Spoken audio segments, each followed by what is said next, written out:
السلام عليكم. سميتي جاكي بنزنو، خلقت في مكناس وخدمت هنا في l'importation ودابا غادي Non, et maintenant je suis dans le consistoire belge. Donc l'institution qui représente le judaïsme belge dans le monde.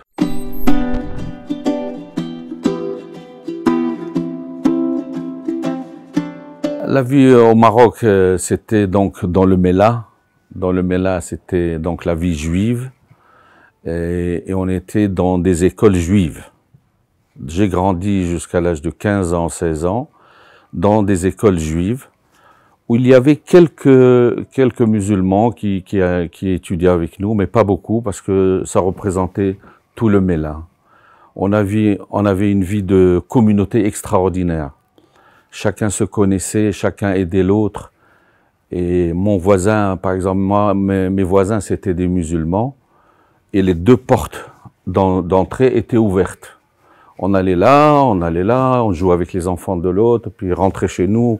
Et quand il y avait une grande fête, je me rappelle que on utilisait les deux maisons, musulmanes et juives, pour faire la fête. Alors on faisait rentrer tous les invités. C'était une seule maison. Il y a beaucoup de choses encore à raconter sur la jeunesse, mais c'était une vie pleine de joie et pleine de qualité qu'on ne peut pas oublier. C'est la vie, c'est la jeunesse qu'on a passée là-bas. C'était une jeunesse extraordinaire. On était avec peu de moyens, mais avec tellement un amour, une chaleur de vie qu'on ne retrouve nulle part ailleurs.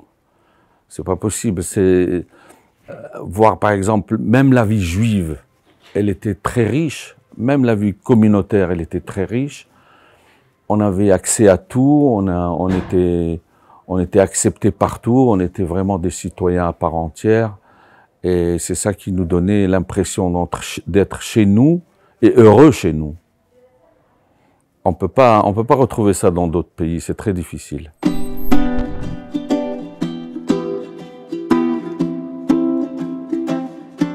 Quand il y avait la guerre de 6 jours, en 1967, il y a eu quelques mouvements de panique ou de peur chez les Juifs. Et bien sûr, on nous proposait d'aller en Israël. Et qu'en Israël, c'est le pays des Juifs, il faut aller. Et c'est là que on a été tous entraînés par ce flot qui est parti vers Israël. C'était aussi un espoir, un idéal aussi. Puisque pour nous, Jérusalem, Israël représentait vraiment le summum de la vie juive. Et en 1969, j'ai été en Israël. Donc j'ai grandi jusqu'à l'âge de 16 ans et demi au Maroc. J'ai étudié dans des écoles juives et puis on a passé le brevet. Mais le bac, je l'ai passé en Israël. En Israël, j'ai habité là-bas pendant 6 ans. Et là-bas, j'ai fait des études à l'université de Jérusalem.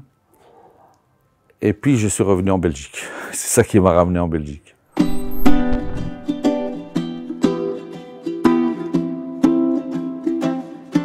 Oui, et pourquoi la Belgique? Parce que j'ai connu une fille en Israël qui était belge, juive belge. Et elle voulait absolument revenir en Belgique. Et moi aussi, j'étais pas tellement enchanté de la vie là-bas. Alors je suis venu avec elle en Belgique. Et depuis, je suis en Belgique, ça fait presque 40 ans maintenant. Je me suis remarié, j'ai divorcé et je me suis remarié avec une de mes knesses, de mes origines.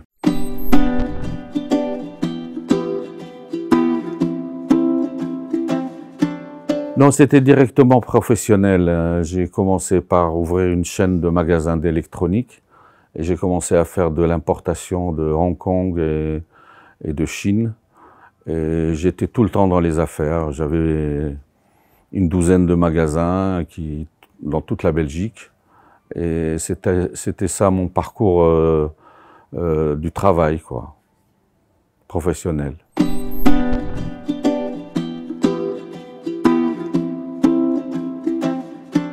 Moi, je ne pouvais plus revenir en Israël parce que j'ai eu un problème là-bas que je n'ai pas fait l'armée, donc je n'étais pas considéré comme un citoyen désirable. Et alors pour moi, les seuls voyages que je pouvais faire, c'était d'aller au Maroc. Et j'étais dans toutes les institutions ici,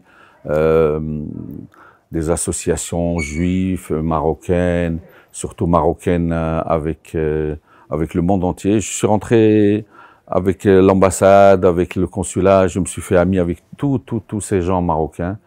Et j'étais directement accepté, et moi aussi, je retrouvais ma place là, en tant que Marocain. Et j'ai une attirance énorme pour le Maroc. Je suis fier vraiment d'être Marocain, parce que je trouve que dans le Maroc, il y a énormément de modération. Et c'est ça que j'aime chez les gens. Les gens sont modérés. S'ils sont religieux, ils sont religieux modérément. S'ils sont politiques aussi, c'est des gens modérés. Et c'est vraiment des choses qui m'attirent et qui je trouve que c'est très élevant d'aller vers ce genre de choses. Et j'ai retrouvé ça dans beaucoup d'associations. Et j'ai fait beaucoup de voyages en Maroc pour le Sahara, pour défendre le Maroc. Et jusqu'à aujourd'hui, tant que je peux faire du bien pour le Maroc, je le fais. Avec plaisir et bien sûr gratuitement.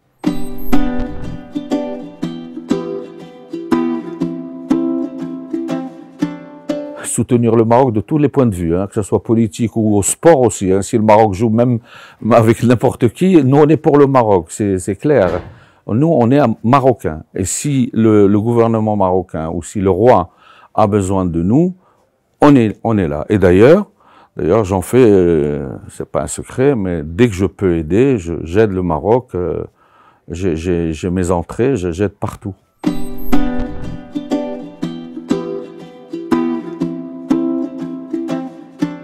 Mes engagements aujourd'hui, j'ai créé une ASBL qui s'appelle IDEM, où on invite des grosses personnalités à faire des conférences. On a eu avec Bernard Kouchner, on a fait une conférence qui a eu beaucoup de succès. Et on essaye de rapprocher les gens, juifs, musulmans ou chrétiens aussi. On essaie de trouver un point commun de discussion et d'amélioration des fausses idées qui circulent. Parce que malheureusement, les Marocains qui sont en Belgique, les musulmans marocains, c'est tous des jeunes. Et des jeunes, ils ne savent pas ce que c'est un juif. Pour eux, un juif, c'est un soldat israélien qui est en train de tirer sur des Palestiniens. Et ces gens-là aussi pensent que si on attaque les Israéliens, c'est bien. Et si on attaque les Juifs, c'est bien. Mais ce qu'ils ne savent pas, c'est que ceux qui n'aiment pas les Juifs n'aiment pas les musulmans. Il n'y a rien à faire. Quand on est raciste, on n'aime ni l'un ni l'autre. C'est pour ça que nous, on doit être ensemble pour justement défendre les points de vue.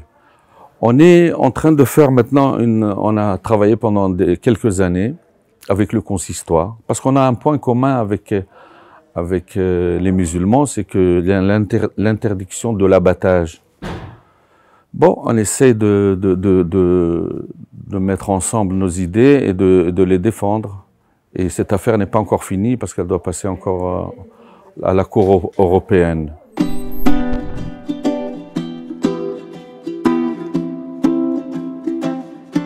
Si je suis satisfait, ben oui, on peut toujours regretter des choses, on peut toujours faire plus. Mais pour l'avenir, moi, le rêve que j'ai, moi, c'est qu'Israël et le Maroc entretiennent des relations diplomatiques et économiques comme il faut. Et ça, c'est le rêve, c'est mon rêve, parce que c'est deux pays que j'aime. L'un, c'est mon père, l'autre, c'est ma mère, et on ne peut pas choisir, il faut mettre les deux. Et je crois que tous les deux ont à gagner dans cette affaire s'ils se mettent ensemble. Je sais qu'il y a des choses qui se font en dessous de la table, mais je serais tellement heureux si un jour les deux pays formellement mettent leurs relations officielles à jour. Ça serait pour moi l'idéal total.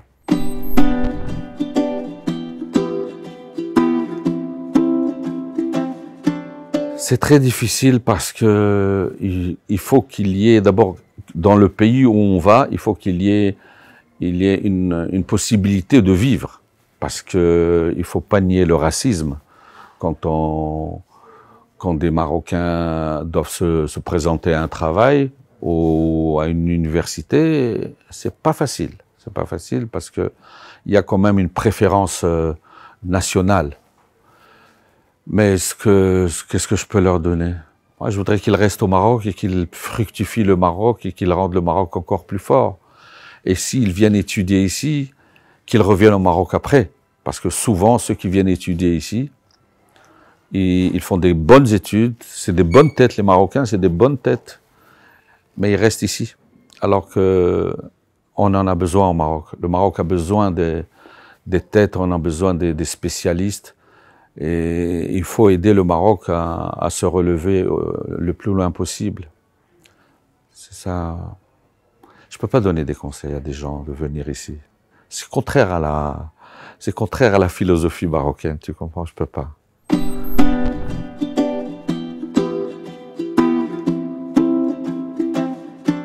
Alors le Malik Hassan الثاني قال لك مغربي كيبقى توجور ماروكان وحنا بقينا ماروكان حنا كنديروا كل شيء ديال المغرب اما الماكله اما لي فيت اما اللي كان كيدوز حاجه مغربيه بحال دابا عندي في الدار انا عندي الصالون ماروكان ما يكونش شي حاجه اخرى دونك ان ماروكان سا ريست ان ماروكان زعما مغربي كيبقى مغربي وانا عشت مغربي ونموت مغربي.